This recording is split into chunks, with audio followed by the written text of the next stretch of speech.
I followed him borrowing money. He asked me to borrow money. I borrowed money in my school. They are still there. The debt of the money I borrowed, I'm still paying it till date.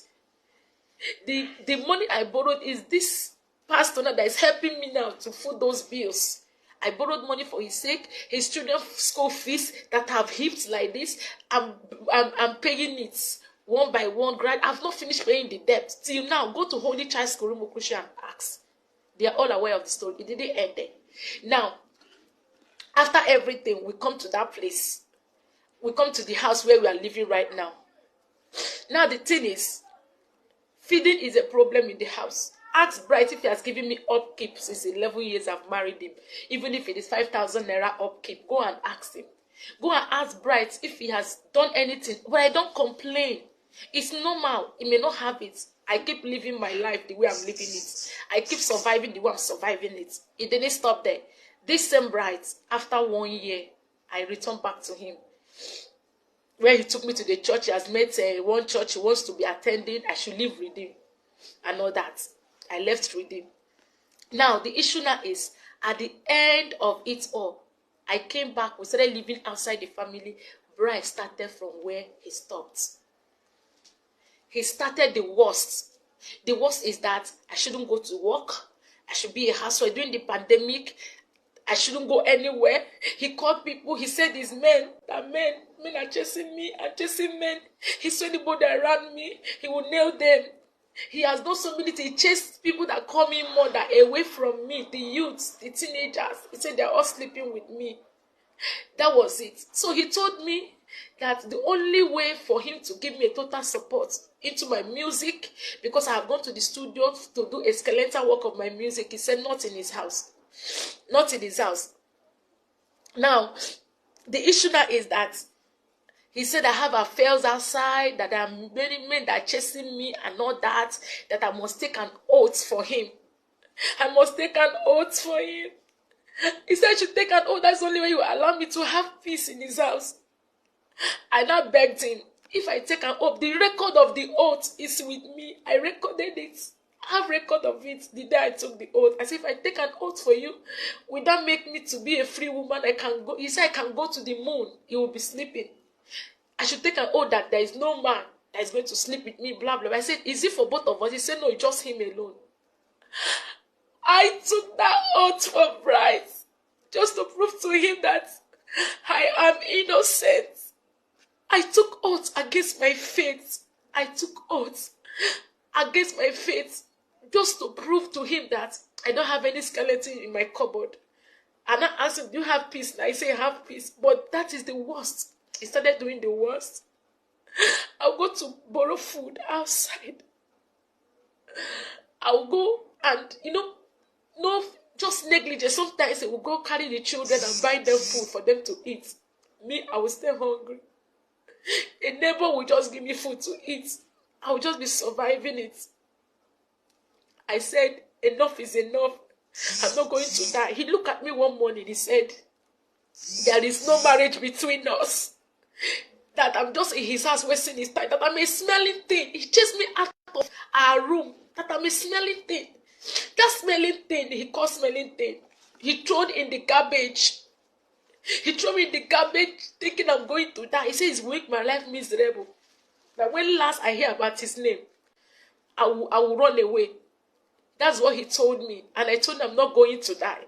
That he's going to make my life miserable and all that. Now, the last straw that breaks the camel's back is that I refuse taking all these things. He told me vividly that number one, he's going to put acid in my cream.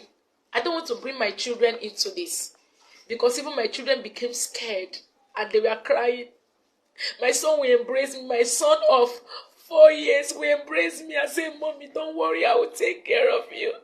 He abused me before my children. I don't talk. He called me a weak woman. And you came on social media to tarnish an innocent man's image. You came on social media, Bright. You've done your worst. You want to get fame. You bent to your knee that you're going to destroy me. But let me tell you, this is my rising moment. You bent on your knees that over your dead body, will you see me standing right and fulfilling my destiny? You throw me in the garbage, but the seed you throw in the garbage find a means of growing and becoming something. I decided to leave his house. How? When I left his house, one day he just locked me up and said, I'm not going for church program. That night, he locked the door and put the key in his pocket before my kids. I said, it has gone to the extent that you start locking me and walking away. So anything can happen to me. If there is a fire outbreak, I can't escape anywhere. He told me that the children I'm even talking about, it's not when I'm alive to see them, I will start talking about them. When I'm alive, that when I'm dead, I'm rubbish, he move on with his life. Then highest is money. My people don't talk and all that. He locked me up. I packed my things before his eyes. I said, Bright, it is over. Bright, it is over. I'm not going to do this anymore. This is the last straw that will break the camel's back. I can't die in your house. I can't die because I want to prove myself. I want to prove myself that I'm a good woman. Before his eyes, I packed my bags. I kept them or what. He told me to leave. That I should leave self is done with me. That it's just his children I'm taking care of. I packed my bag and I kept it. The next month, that night, I escaped by my children. My daughter went and looked for spare key. And my son, they hid the key and come and give me and say, Mommy, run away. Mommy, escape. That was how I left the house that night. That was how I escaped out of that trap. In the morning, we pack our things. I packed the things, called a taxi, packed the things to my mother's house. That was on the 28th of November last year. Pastor Moses Adeyo was not in the picture. I have nothing with him then. I went to my mother's house. Bright knew that I'm in my mother's house. Even that day as I was going, he saw me. Let's talk. Okay, can we see? I told him, I'm not, if you want us to talk, come to my mother's house. As he came to my mother's house, he saw me. I said, this is where we are, and this I want to be. I'm done. I picked up a Bible to renounce the oaths I took. He ran away. Immediately he saw me pick up a Bible. He left the house because he knew I want to renounce the oaths. I lured him one day in a restaurant. I have a record of it. The oath I renounced. I lured him, told my sister to follow me. I didn't tell my sister what I was going to do. Before I quickly bring up a Bible, I renounced the oath. I said, your oath is no longer binding me. I am a free woman. I can live my life. It's not working. Let's not kill ourselves. Go your way. Let me go my way. He said over his dead body. It was not enough. It was not enough. I left. I left to Lagos on the second week of December. The first week of December, that's when I left Lagos. I was struggling. I will have to squat with a friend.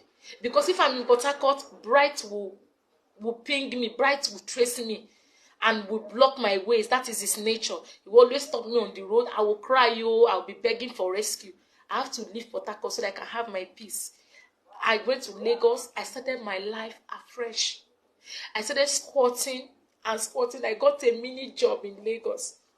Nobody knew my story. I covered up. I started my life afresh. I started earning small money to be able to take care of myself. It didn't end there. That was how it happened. It was calling. I said it's over. Now, to make it official, I came from Lagos to Port Harcourt in April.